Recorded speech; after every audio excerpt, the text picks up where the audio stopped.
Hello, I just have a few lab hints for you. So I just went through and jotted down a few things after correcting that first lab that we did, the virtual lab.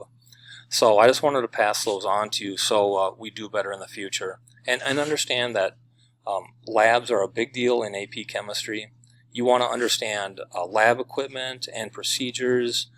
You want to be able to do data analysis, as in the data that you get from a lab. You want to be able to do the calculations with that.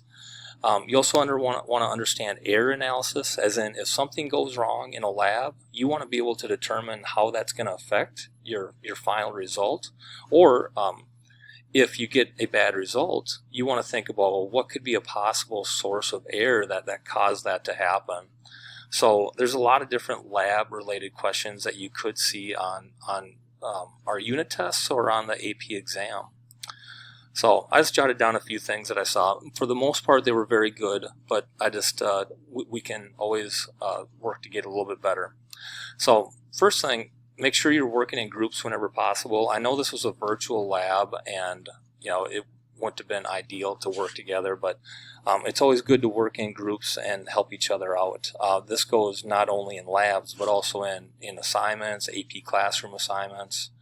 So use your groups when you can and learn from them also. Right, there's the procedure. Okay, now again, I just jotted down a few things that I noticed as I was correcting them. One thing is ask questions.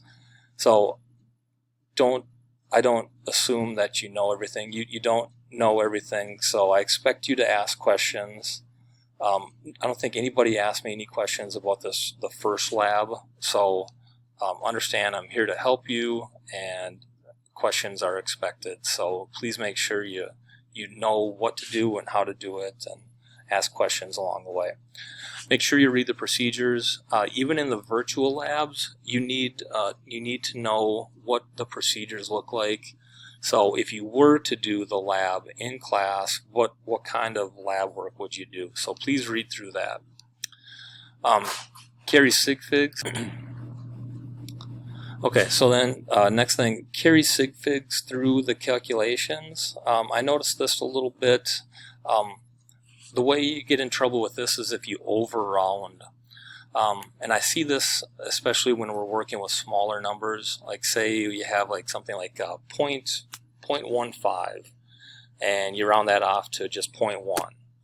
Well, that introduces a lot of uncertainty in the lab just by rounding. So just be careful with that. Carry through your sig figs. Don't overround.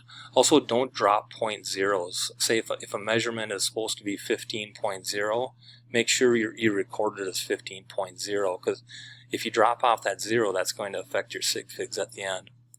Also, don't settle for obvious mistakes or like a big difference in data. When you're doing multiple trials, those trials should agree, as in they should be very close to each other. I would say for the labs that we do, there should only be maybe like a 5 or 10% difference between the data for two different trials. If you get something that is obviously different, just do another trial, like do a third trial and substitute that in for the one that's wrong. But don't just settle. For the first lab, you're just looking at photos, but still there were some calculations that were obviously wrong, and just go back and double check those things and don't settle for obvious mistakes. With measurements, any measurement is always going to be one more decimal place than the smallest graduation. The graduations are the markings on the like say a ruler or a graduated cylinder. You always want to estimate one more decimal place when you're making measurements. Okay. All right, next. All right, for the conclusions and calculations, make sure you are specific in your answers. I'll show you some examples here. So the first question in the post lab, what is the purpose of repeating each experiment? So here's a few answers that I saw. The first one, to make sure there wasn't any human error or machine error. Well, we'll say you want to expand on that, be more specific. Well, what human error would there be, or what machine error would there be, and how would that affect your answer? Another one I saw that's just not specific enough, so you can get more accurate data. Well, yeah, that's true, but how does the averaging, or how does the repeating the experiment allow that to happen? The one in bold here, I think this is acceptable to obtain a more accurate data by averaging both of them out. So that's fine. So you get something that's more accurate. How do you do that? By averaging the result of two different trials. Okay, so the one in bold is good enough. All right. Number 2, why is it important to dry the outside of the beaker each time before massing it? So again, a few of these were not so good and just not specific enough. I mean, it's not that they're necessarily wrong, but they don't really answer the question. The first one, to be as precise as it can be. So you don't have the wrong mass. And for having water on the outside, or the beaker being dry, how does that affect the mass? What will it do to it? How does it make it wrong? To make sure that the excess water doesn't mess with our calculations and so that we remain accurate. Well, that's true, but how does it actually mess with your calculation? What is it going to do to it? So please be more specific than these first 3 that I have. I thought the one in bold here is okay. So any liquid present on the outside of the beaker would give the beaker a bigger mass than what it should have. Okay, so it's saying if it's not dry, that extra water will add to the mass and make it bigger than what you should have seen. Okay, so that was a good enough answer. All right, next, percent error calculations. You'll probably do percent error calculations on most labs that we do. So with this, you see absolute value lines. Okay, so that means that absolute value, it's going to be absolute value. That means percent error is always going to be positive. Okay, percent error, it's a measurement of your accuracy. Accuracy is, are you getting the correct answer? So the closer you are to 0% error, the more accurate it is. So that's kind of your target. You want to shoot towards 0% error. Usually anything less than 5%, 5 or 10% error is good for the lab equipment that we have. All right. You also want to show your work on all these calculations. So most of you were pretty good about that, but there were a few that were not. So I know you have to type them in, but you can do that. So please make sure you include your work on every calculation that you show in the post lab. Okay. Again, percent error, you'll see that equation on pretty much every lab we do. Measured would be like your lab value that you get. So a lot of times accepted is like the true value that you'd find in the book. So I usually just say lab minus true divided by true. So the closer the lab and the true are, the closer we're going to be to 0. And that's what we're shooting for. Okay, now the last question here, it's an error analysis question.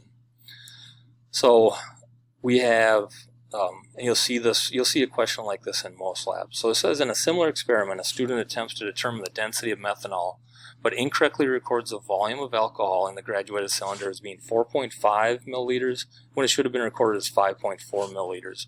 Comment on the effect that this error has on the calculated density of methanol and explain your reasoning. So error analysis. So they misrecorded the volume, and you want to say, well, how is this going to affect your calculated density? So you want to step back and think about, how does the error affect the calculated result? So we recorded the volume as being too low. Well, what is that going to do for the density calculation?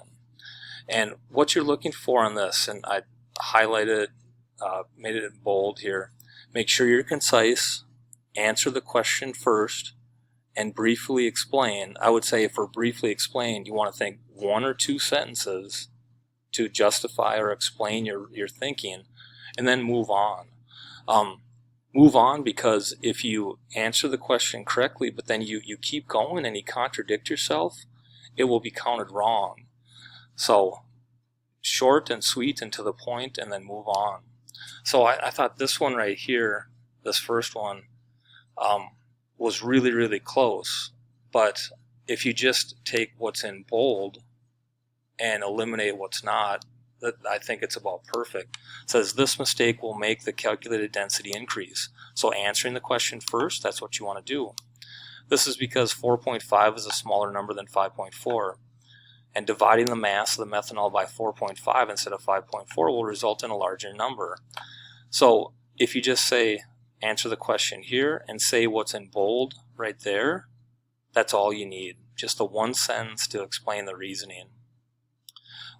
The other information that's in there is just redundant. It's not needed. This next answer, it'll have a larger percent error than if recorded correctly because it's further off. Well, that is true, but it doesn't say how it's off. When you answer the question, you really have three choices. It's going to increase it, it's going to increase the calculated answer, it's going to decrease it, or it'll have no effect. Don't say it'll have a larger percent error. Even though that is true, you want to say which direction will it change? Increase, decrease, or stay the same as your answer. Next one I jotted down here, it's going to have an incorrect density that won't be close to the real density of methanol. Well, that again is true, but it doesn't really answer the question. It doesn't say how it's incorrect. This one right here, the density will increase. This is because the formula for density is mass divided by volume. When the volume is incorrectly lowered, there is less volume to divide the mass by. So with this one, I think it's almost perfect. You answer the question first, you give it a justification. What I would say is between these two sentences right here, you don't need both. They essentially say the same thing. Just one or the other is perfect. And then you're done. Move on. This one right here, it'll change the density in a drastic way. Don't say that. Just say how it'll change, increase, decrease, or stay the same. And then this last one, the recorded density will be bigger than the actual density because you're dividing by the smaller number. This will cause your answer to be bigger than it should be. Again, it's the first part is true, but it's a calculated density, not a recorded density. Bigger than the actual density, that's true. But again, this is not necessary right there. This will cause your answer to be bigger than it should be. That's already stated, so you don't have to say that again. Okay? So again, just to summarize, when you're asked questions like that, or really anything, make sure answer the question first, and then if you need to explain or justify and explain are the same thing, essentially. So just like you want to think one or two sentences, real concise sentences, and then be done and move on before anything goes wrong. Okay? So that's the lab hints for now. Good luck on the next ones coming up, and let me know if you have any questions. All right?